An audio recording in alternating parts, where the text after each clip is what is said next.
Thank you, Mr. Speaker. I want to join my colleagues in expressing strongest reservations on what we should be doing. Mr. Speaker, when we amended these standing orders, it was in the interest of all people who we represent with. We don't represent ourselves, Mr. Speaker. And this habit of cabinet secretaries not appearing when required, we used to see it in committees, but it looks like we have been lax enough that they are now taking plenary for granted, Mr. Speaker. Because I think if we were aware that Cabinet Secretary of Roads, Treasury, and Gender was not appearing, Mr. Speaker, sir, then there would be no need of scheduling them on the order paper. We would be even doing motions or bills or other statements, Mr. Speaker. So it is very unfortunate that today in the morning, Mr. Speaker, we woke up very early. And you know, yesterday I heard through rumors, Mr. Speaker, that CSS would not be appearing. I wish in the past or in future, as my brothers have suggested and sisters, colleagues, that they should communicate to us, Mr. Speaker, because you can see I'm the heaviest casualty, Mr. Speaker, because 3/4 of questions that were to be asked was through you, was truly, and the people of Nandi were glued to their TV stations, Mr. Speaker, knowing that we'll get real answers today on the status of roads, Mr. Speaker. The nation was glued that today we'll know the status of Kenya Airways and financial operations and other operations, Mr. Speaker. And Mr. Speaker, many people from Kericho County would have known at the renovation and expansion of Karenga Airstrip in Kericho, Mr. Speaker. So I find it out of place, Mr. Speaker. I remember during Kibaki era, President Kibaki era, when President Kibaki used to know that you are supposed to appear before Parliament, he would prefer that you appear before Parliament before going to any other state functions, Mr. Speaker. So, Mr. Speaker, and we have agreed at the floor of this House before that two important functions of a cabinet secretary or executive is one is a cabinet meeting and number two is appearing before Parliament. Mr. Speaker, this is a calculated evasion of not appearing before this House, Mr. Speaker. So I request, Mr. Speaker, in future, I don't know what Senate Business Committee where you chair, you need to provide guidance, Mr. Speaker. And I agree with what senators have said. Any minister who does not appear when required by this House, Mr. Speaker, should be fined heavily. And I'm happy that the Powers and Privileges Bill passed yesterday. One question goes with 5 million, Mr. Speaker, and they pay from their own source, Mr. Speaker. So looking at my questions, the CS should have paid around 20 million, which I know some of the CSS don't have problem with, because nowadays they have a lot of cash running around, Mr. Speaker. So, Mr. Speaker, second and finally is on the issue of gender.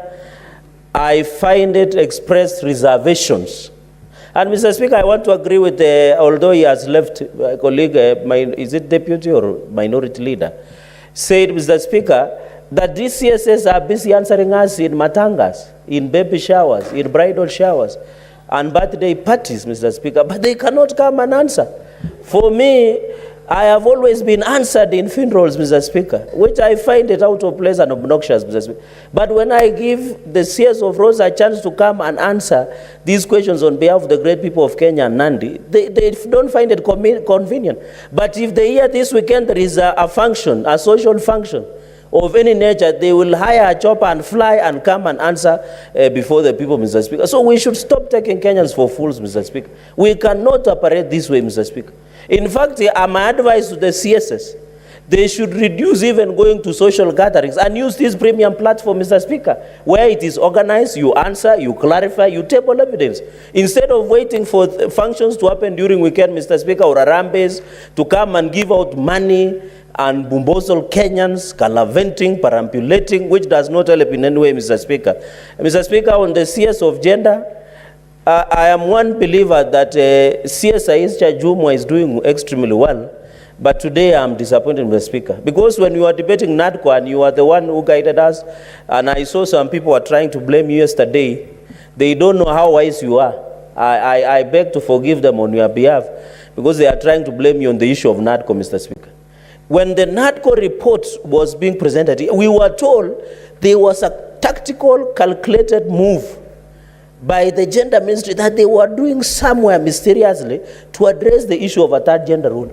Mr. Speaker, I woke up on behalf of all women, girls, and many others, Mr. Speaker, to come and listen to this strategy that is being employed by gender to address a third gender rule, Mr. Speaker.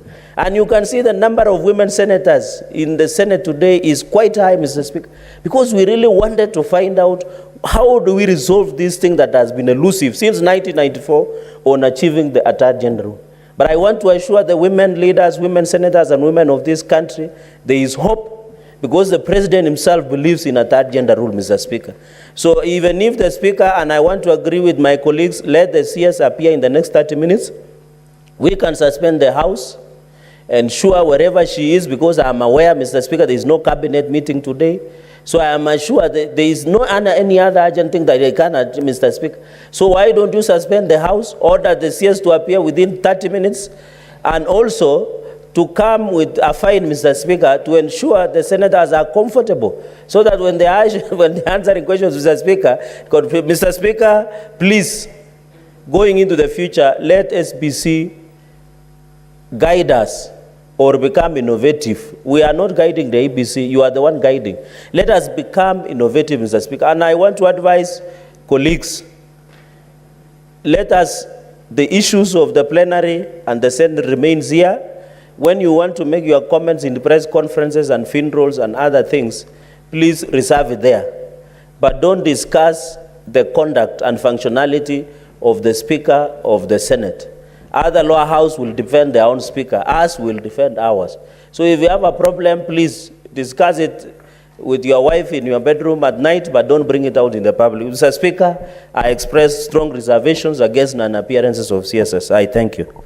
Senator Eddy.